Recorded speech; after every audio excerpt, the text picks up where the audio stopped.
When are you going to leave? You're just after money, you dirty woman. That's right. She's really filthy. On top of that, she has a rude mouth, an ugly face and heart. My mother-in-law and sister-in-law laughed mockingly at me and made a fool of me. Even though I have been taking care of my father-in-law after my husband eloped, why do I have to endure such remarks? I ran out of patience and finally decided to leave my in-laws.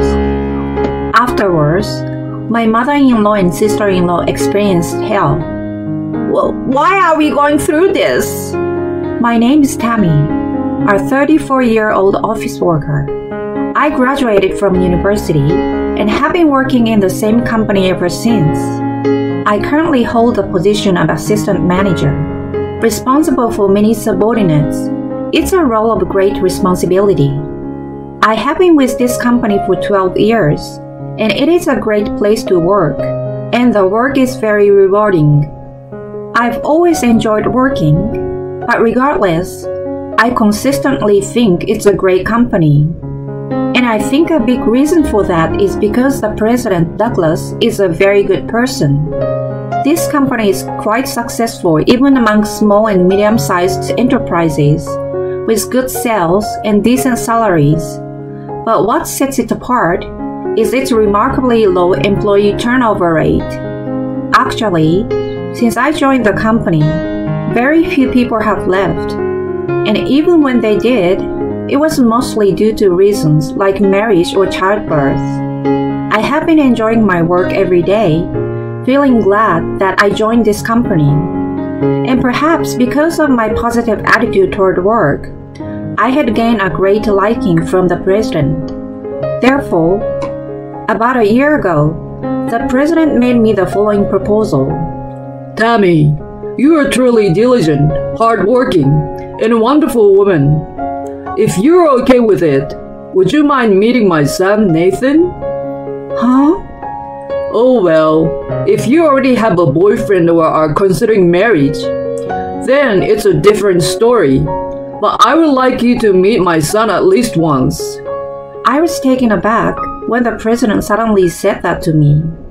It happened to be a time when I didn't have a boyfriend, and besides, I didn't have the courage to refuse such a request from the president. I hadn't had many opportunities to meet someone, and my parents had been asking me when I was going to get married, so I decided to give it a try. When I agreed, the president was very pleased. Thank you. I will contact my son right away. And just like that, a date for me to meet the president's son was quickly arranged. On another day, after work, the president invited me to a fancy restaurant. When I arrived there, both the president and his son were waiting for me. Nice to meet you. I'm Nathan. His first impression gave off a refreshing and handsome vibe. With a gentle smile, he greeted me, and I couldn't help but feel a flutter in my heart. We enjoyed our meal and had various conversations. His stories were interesting, and I found myself drawn to him. Afterward, we exchanged contact information, and he contacted me later to arrange another meeting between the two of us, which I agreed to. To be honest, I had a better impression of him than I had expected. And when we met again, the time spent with him was incredibly enjoyable. From then on, we went on more dates and became a couple. Tammy, I heard from Nathan. It looks like you've decided to start dating. I apologize for a delayed announcement. Oh no. There's no need to worry about that. Nathan feels relieved to be in a relationship with someone like you, Tammy. But if there's ever anything you're not comfortable with, feel free to end things with Nathan at any time. The president laughs when he said that, but I have had no complaints about Nathan so far. He is kind, reliable, and we are in the same generation, so we have great conversations. He is also gentlemanly, and I couldn't find a single thing to dislike about him. Afterward, We continued our relationship smoothly. Although he is the president's son, he currently works in a different company, not his father's. I learned that he has been working there since graduating from university and feels a sense of gratitude for being given the opportunity, which is why he has chosen to stay there. Eventually, he may transfer to this company to succeed the president, but that decision will be made through decisions between him and the president. So I haven't particularly touched upon that topic. Amidst all this, one day, Nathan proposed to me. I want to walk everywhere with you for the rest of my life. Tammy, please marry me. Being proposed to by Nathan made me incredibly happy. Of course, my answer was already decided. I will be with you for the rest of my life. And so, we decided to get married. Nathan and I went together to inform the president about our decision. Oh, so you're finally getting married. This is wonderful news. Let's celebrate right away by going out for a meal with our families. The president, pleased with the news, made plans for a dinner with my future in-laws. I felt relieved that the president was happy about it. A few days later, I had a meal at the restaurant with my future in-laws. Nathan's family consists of his father, Douglas, his mother, Anna, and his sister, Rachel. It was my first time meeting Anna and Rachel. As expected of the president's wife and the president's daughter, they were dressed in high-end brands and exuded elegance. I suddenly became nervous. Although I have known the president and Nathan for a long time, and don't get nervous around them, I knew that my mother-in-law and sister-in-law would scrutinize me as another woman. I couldn't help but worry if they would like me or not. Nice to meet you. I'm Nathan's mother, and this is my daughter Rachel. Hello, nice to meet you. I look forward to getting to know you. Well, it seems you take care of your appearance. Rachel suddenly said that while checking out my outfit. It was the most expensive outfit I had, so if it was criticized, I thought I would be in trouble. I was relieved to receive a compliment. Afterward, we enjoyed our meal and conversation. Thanks to occasional support from Nathan and the president, I was able to have smooth conversations with my mother-in-law and sister-in-law. Tammy, nice to meet you. Let's get along from now on. As the wife of this family, please take your responsibilities seriously. Yes, thank you. I will do my best. I suppose for now, I have gained the approval of my mother-in-law and sister-in-law. Hearing those words from my mother-in-law brought me some relief. Afterward, we completed the introduction between the two families, and Nathan and I had our wedding ceremony. Many people from the company attended the wedding, as it was the wedding of the president's son and deputy manager.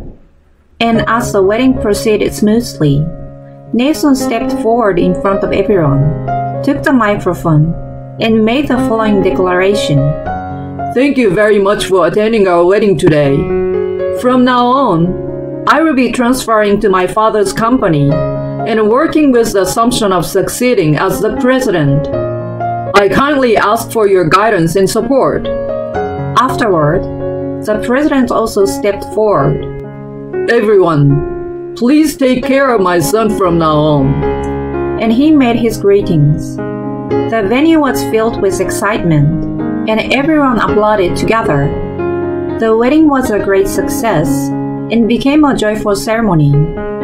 Afterward, Nathan and I went on our honeymoon abroad and started living together upon our return. Our newlywed life was incredibly enjoyable. Since both my husband and I work in the same company, we commuted together every day and devoted ourselves to our work. Although my husband is in a different department, he seems to be diligently learning his job. Well, since he will eventually become the president, he may come to my department in the future, and I might even teach him about work.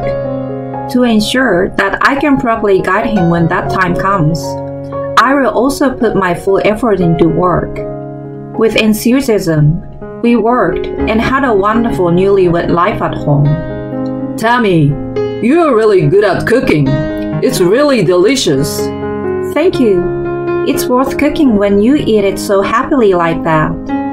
My husband always ate the dishes I made with great delight, and he never failed to compliment their deliciousness. I lived alone for a long time and cooked for myself a lot, so I was getting good at cooking. I felt glad that I could be useful in this way. My husband and I were living a happy newlywed life, and I truly felt that marrying him was the right decision. We lived a peaceful life as a couple for a while after that. But about 2 years into our marriage, my mother-in-law began to interfere in my affairs. Hello, Anna. How can I help you? Tammy, when are you going to have children? Huh? It's been 2 years since you got married, you know. You'll be in trouble if you don't give birth to an heir soon. My mother-in-law started shouting like that suddenly over the phone. I'm sorry, but having children is a gift from nature. My husband and I have been discussing waiting for it to happen naturally. Well, how dare you give me your opinion as a daughter-in-law? I can't believe it. You're getting too full of yourself just because my son likes you, aren't you? No, that's not true. Then have a child right away, or else I will make you two get divorced. That's... My mother-in-law was pressuring me by saying such things. I immediately consulted my husband. My mother said something like that? Yes, she shouted at me and said those things. That's terrible. My husband said he would talk to his mother and address the issue. But then, I received a phone call from my sister-in-law. Hey, listen here. What's your intention trying to tattle on Nathan and attack our mother? Your actions are petty. I never had any intention to attack anyone. I simply discussed it with my husband because I was being unfairly criticized. Oh, great! Nathan made a mistake by bringing in an insolent wife like you. That's... My sister-in-law, just like my mother-in-law, directed harsh words at me. At that moment, I realized that both of them disliked me. If they want an heir so badly, why don't they let my sister-in-law have the child? Why am I the only one being blamed? But if I were to say such things, they would get even angrier. So I held back my words and remained silent. Now my sister too? When I consulted my husband, he had a look of disbelief. My sister has always been divorced once and came back home. So maybe she don't like you, Tammy. That's... Well, you don't have to deal with them. However, even if my husband said that, there was a strong possibility that they would still come after me on their own. What should I do in that situation? I was thinking that, and sure enough, my mother-in-law and sister-in-law snubbed me every time I went to my parents-in-law's house. They would call me names like a heartless woman, useless, or a gold digger. They would take advantage of moments when my husband and father-in-law weren't around to say such things. I had no choice but to endure, and going to my in-laws' house became extremely unpleasant for me. However, amidst all of that, another troubling incident occurred. My father-in-law, who is also the president, suddenly collapsed. The cause was a heart attack. Thankfully, he managed to survive, but due to the severity, he was left with some after effects. Unfortunately, it affected his legs, and he ended up requiring care. This not only caused distress within our family, but also unsettled everyone at the company. We immediately held a family meeting to discuss the situation. I had thought that my mother-in-law and sister-in-law, who lived with him in the family home, would cooperate in taking care of my father-in-law. However, both of them refused to do so. I absolutely refuse to do any caregiving. I don't want to do it either. Why is that? He's your family. You live with him. Taking care of someone and valuing them are two different things. Anyway, we don't want to waste our efforts and time on caregiving. Waste?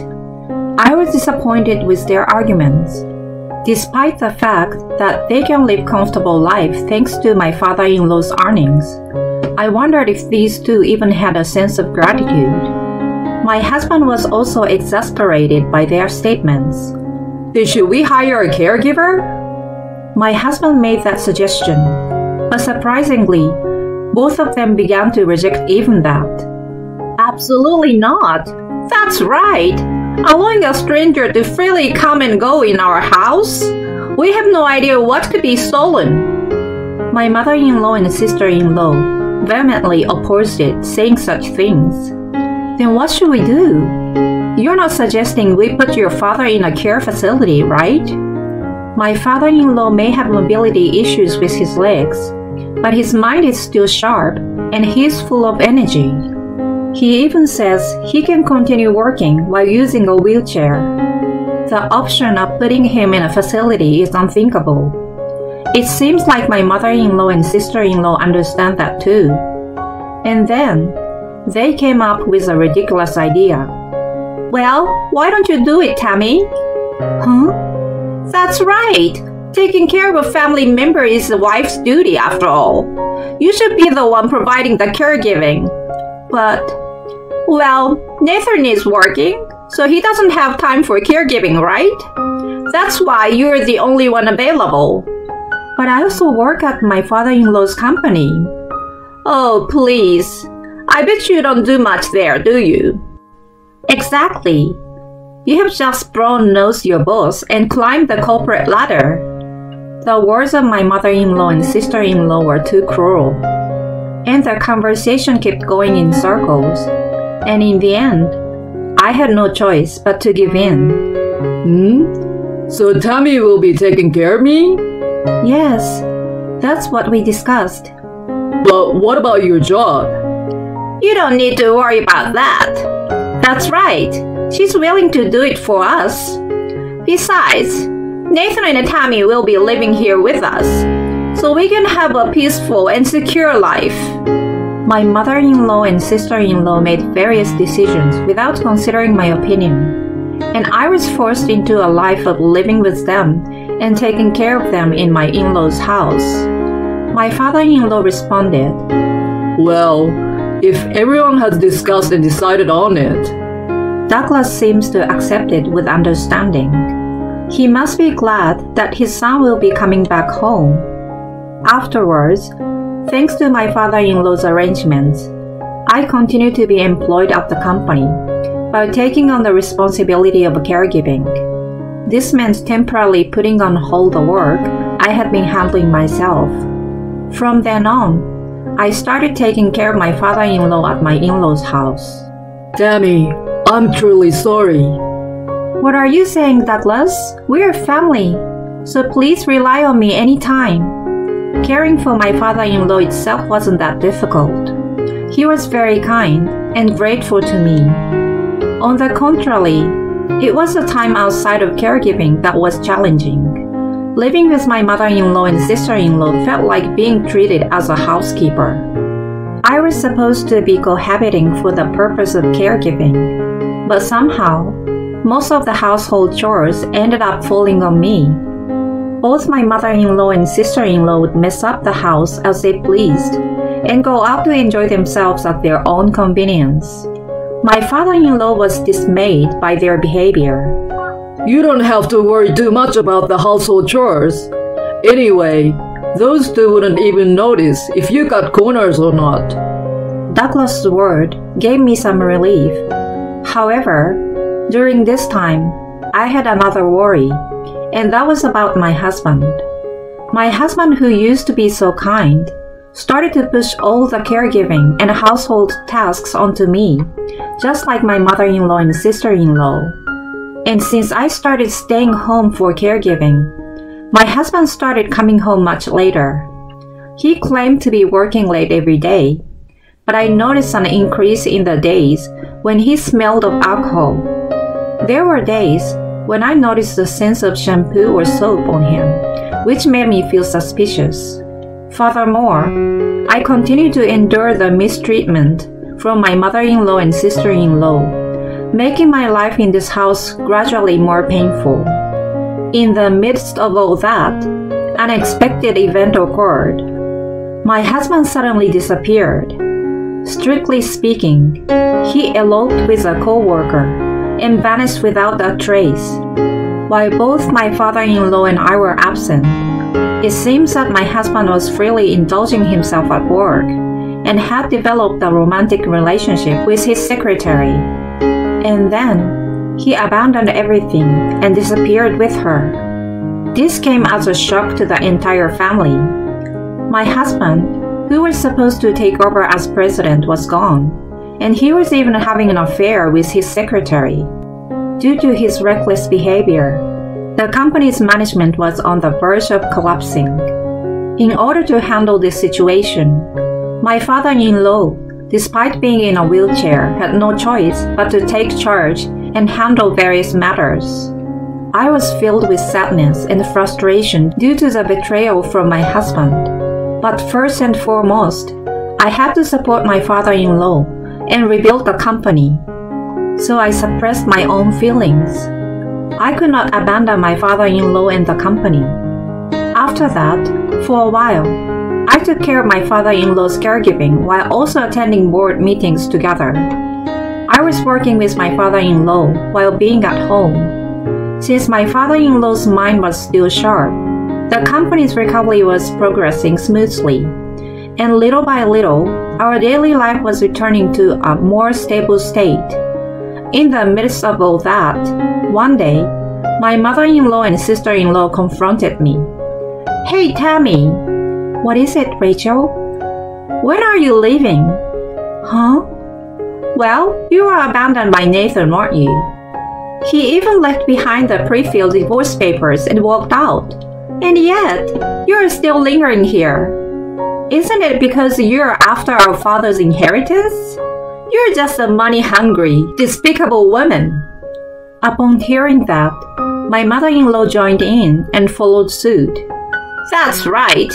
You are truly disgusting. On top of that, you have a rude mouth and an ugly face and heart." Saying that, my mother-in-law and sister-in-law mocked me and burst into laughter. Even after my husband eloped, I have been taking care of my father-in-law, so why do I have to endure such comments? "Just get out of it already. You poor excuse for a person." Unbelievable. Just how much do they think I've done for this house and company? I've reached my limit, and I finally decided to leave my in-laws' house. First, I played the recordings I had kept of the numerous verbal abuses from the two of them to my father-in-law. I couldn't just keep taking it without doing anything. That's why I was recording it for some time in the future. My father-in-law was left speechless after hearing the countless outrageous verbal attacks from the two of them. Tammy, I feel truly sorry for causing you so much pain all this time. I didn't realize it before, and I deeply apologize. My father-in-law apologized to me. He also mentioned that he would divorce my mother-in-law and cut ties with my sister-in-law. Thank you so much for everything you have done until now. If you're okay with it, Tammy, I would like to continue relying on you at the company. Is that alright? Yes, I look forward to working with you in the future. Thank you. I decided to leave the house with my father-in-law's permission. Afterward, my mother-in-law and sister-in-law ended up experiencing hellish circumstances. It must have been around 2 weeks later. I received a phone call from them. "Hello, what's the matter?" Wait a minute. What do you mean? Why are we going through all this? Both of them appear flustered. "Please calm down and speak properly." We were kicked out by my father. You must have manipulated something. They expressed their anger while saying so. I simply played a recording of the verbal abuse you two subjected me to all this time and let Douglas listen to it. What? Well, Douglas got angry after hearing about it and kicked you both out. So it's your own fault, isn't it? Don't joke around. What do you think you're doing? That's right. You're just a plain woman who got dumped by Nathan. See whatever you want. It doesn't matter, right? However, I'm already free. Oh, and by the way, I will be taking over Douglas' company. What do you mean? Nathan abandoned his work and ran away from the company. You two weren't working to begin with, so it seems Douglas wanted to entrust everything to me. In fact, ever since Nathan eloped and abandoned his duties, I have been working closely with Douglas all this time. It seems I was able to earn his trust. That's unbelievable. Are you trying to take everything from us? Oh no, not at all.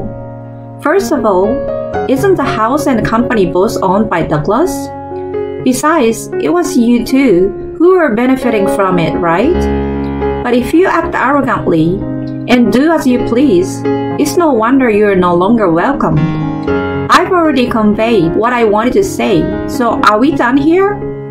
I'm busy, unlike you two who just play around. Wait a minute! I said that and hung up the phone. It was a bit disappointing that I couldn't see my mother-in-law's frantic reaction. But since it seems like they were in quite a difficult situation, I thought, well, serves them right. Afterward, my in-law's divorce was finalized, and my father-in-law sold the house. Currently, he's living alone in a luxurious barrier-free apartment and has hired a caregiver to assist him in his daily life. At work, my father-in-law has been teaching me various things to prepare me for taking over as president. By the way, concerning my ex-husband, it seems that a few years ago, he accumulated debt and found himself in trouble, so he visited my father-in-law for help. However, of course, my father-in-law turned down my ex-husband's request. It appears that my ex-husband mentioned that he would take over the company, but when he heard that I would be taking over instead soon, he seems to be filled with despair.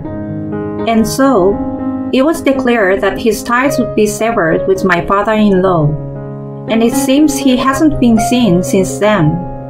I don't know how he's doing now, but he's probably struggling with a life full of debt and poverty. By the way, my ex-mother-in-law and ex-sister-in-law are living together in a cheap apartment, I heard. Unable to forget their once affluent lifestyle, they have apparently become overwhelmed with credit card payments and consumer loans, drowning in debt themselves. The path they will follow from now on will undoubtedly be a living hell, but it no longer matters to me. I intend to make good use of what I learned from my father-in-law and protect the lives of my subordinate as their president.